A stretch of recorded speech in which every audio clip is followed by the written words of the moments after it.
Eu me chamo Marcelo Marçal. Eu me chamo Silvia Marçal e dentro da Forever Livre nos encontramos no nível de gerente sólido. Meu pai, ele era confeiteiro, minha mãe trabalhava como costureira e aí depois montou uma equipe de buffet onde servia salgadinhos e tudo mais. Eu trabalhei durante anos como garçom.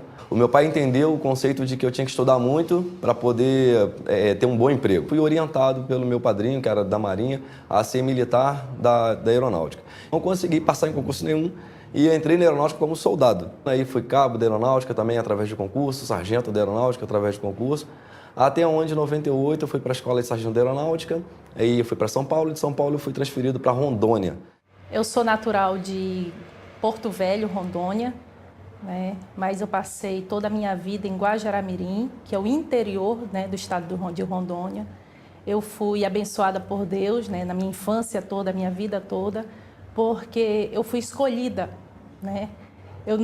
Papai do Céu não me fez uma pessoa me gerar, mas uma família me escolheu e me deu um lar, me deu um abrigo, né? Eu sou uma filha adotada, tá?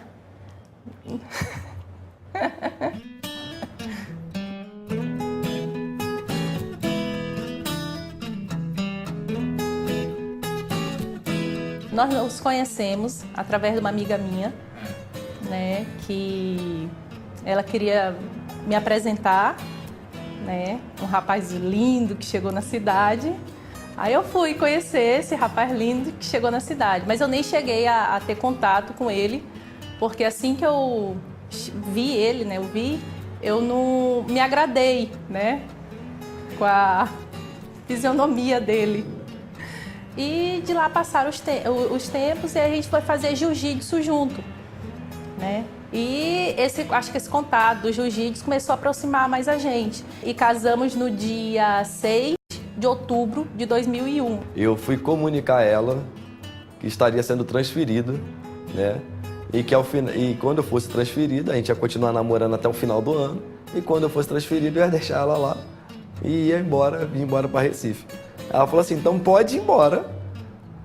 Mas a gente termina aqui. Eu falei assim, não, eu quero continuar namorando. Ela falou assim, não, ou a gente casa ou a gente termina aqui. Eu falei assim, então tá bom, então a gente casa. A gente fez um casamento um pouco diferente. A gente não podia fazer de noite, porque de manhã tinha muita gente. E o gasto ia ser maior. O gasto ia ser muito grande. Então a gente fez de manhã, aproveitava que tava todo mundo trabalhando, aí ia metade do público. Mas só que mesmo assim, deu gente pra caramba. Quando eu cheguei em Recife, foi todo o oposto de toda a minha infância até os 20 anos, onde começou todas as nossas dificuldades, né? Porque Guajará-Mirim, quando nós morávamos lá, tinha a renda da minha mãe, a minha renda, que era praticamente só minha, e tinha a renda dele, como militar da Força Aérea. E quando nós chegamos em Recife, só teve a renda dele, né? Para o mundo novo, onde a gente não pagava aluguel, aqui a gente veio para pagar aluguel. Então a gente ia de carro para a universidade, eu fazia, né, nutrição e ele administração na Universidade Federal de Pernambuco. E então foi quando as coisas começaram a apertar. Nosso primeiro apartamento que nós moramos era um apartamento bom, tinha 2 quartos, né, cozinha, um padrão bom, né?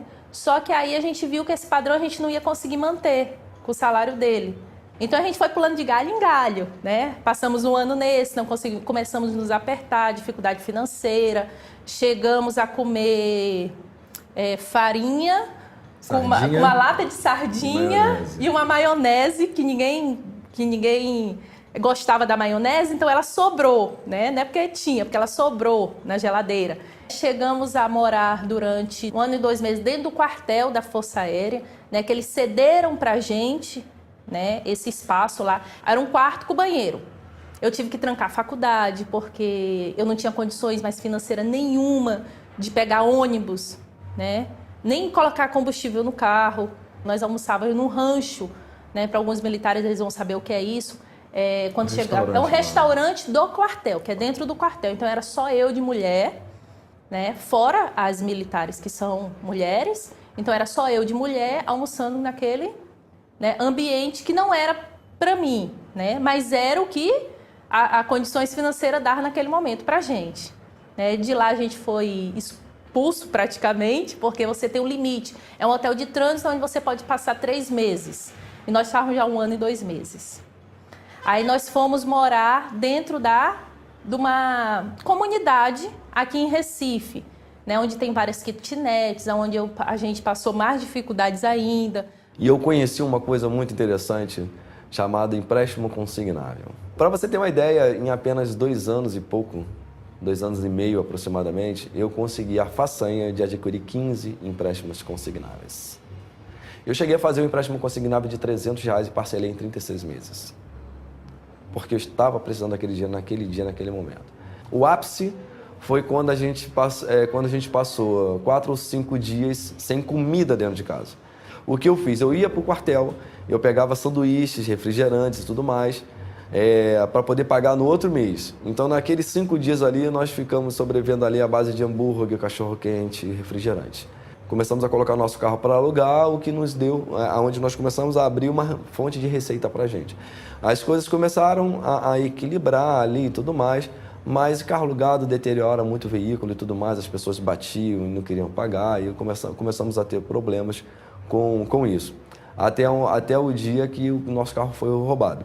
E aí nós ficamos sem carro para alugar, ficamos sem nada. O dinheiro que nós recebemos no seguro, nós pagamos, quitamos algumas contas e foi o momento que nós saímos do quartel e fomos morar num kitnet. E foi morando num kitnet, ganhando R$650, sem dinheiro, sem carro, sem nada. E aí foi quando sem credibilidade, foi quando a gente conheceu a Forever.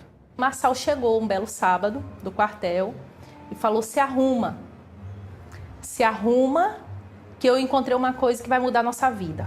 Eu já estava conformada com a situação que eu estava vivendo. Eu não tinha dinheiro para começar nem para comprar os produtos. Só que eu tinha feito 15 empréstimos consignáveis, não é verdade? E curiosamente, naquele mês tinha caído um empréstimo, ou seja, o empréstimo já tinha sido quitado. E aí abriu o que é chamado de margem consignável, eu poderia fazer um outro empréstimo. Se eu já tinha feito 15 e nada tinha mudado na minha vida, eu fiz o 16º. A gente não sabia nem falar sobre a Forever direito, sobre os produtos muito menos. Mas as pessoas viam o brilho nos nossos olhos e falavam assim: poxa, eu acredito em você. Se você está acreditando nisso, eu acredito em você também. Quando foi em julho de 2006, eu descobri que eu estava grávida, né? E quando o Papai do Céu também determinou que era a hora dela vir, né? Que ela estava pronta para vir e que a gente ia poder dar um futuro digno para ela também. Porque dentro da situação que nos encontrava, podia vir qualquer criança, que eu acho que eu tinha que dar para minha tia, para ela criar do jeito que eu fui criada. E isso era uma coisa que eu temia muito. O primeiro cheque de gerente foi de 3.500 e alguma coisa, né? 3.500 e pouco no primeiro cheque. Nessa época, o meu salário na aeronáutica era em torno de 2.000, ou seja, eu já estava recebendo mais do que um sargento de aeronáutica em pouco tempo de trabalho. Em apenas 1 ano e meio, eu já estava recebendo mais de 3.500, ou seja, ganhei mais do que 1 ano e meio do que os 13 anos de quartel. Abril eram 6.700 e setembro eram 16.000 reais. E em 2007, nós saímos de 10.000 de 2006 e fomos para 147 mil reais. Em 2008, nós já recebemos mais de 200 mil reais com a companhia. E em 2009, as coisas melhoraram mais ainda, já começamos a nos qualificar para as divisões de lucro, que foi o foco nosso dentro desse negócio. Nós recebemos mais de 420 mil reais em 2009. Hoje nós moramos aqui em Boa Viagem, né, um dos metros quadrados mais caros aqui de Pernambuco. Nós temos um Peugeot 307, nós temos uma Santa Fé 2011, preta, um sonho realizado. Hoje eu não tenho nenhum empréstimo consignado. Com Forever, né, que a gente passou 6 anos sem sair de Recife, a gente já conheceu vários estados. 2 viagens que Forever Living nos proporciona para o casal. E também a gente tem o nosso lazer em família, né, que é o quê? A gente faz uma viagem no ano com a Ana Mel.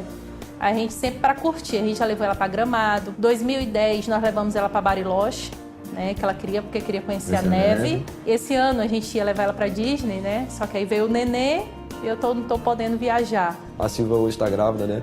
De 4 meses, do nosso 2º filho, vem um menininho por aí. A gente poderia até ser bons profissionais de marketing de rede. Mas se não fosse o produto, a companhia e esse plano de bonificação, eu não sei onde que seria acontecer, não. Mas com a Forever Living... É possível. É possível.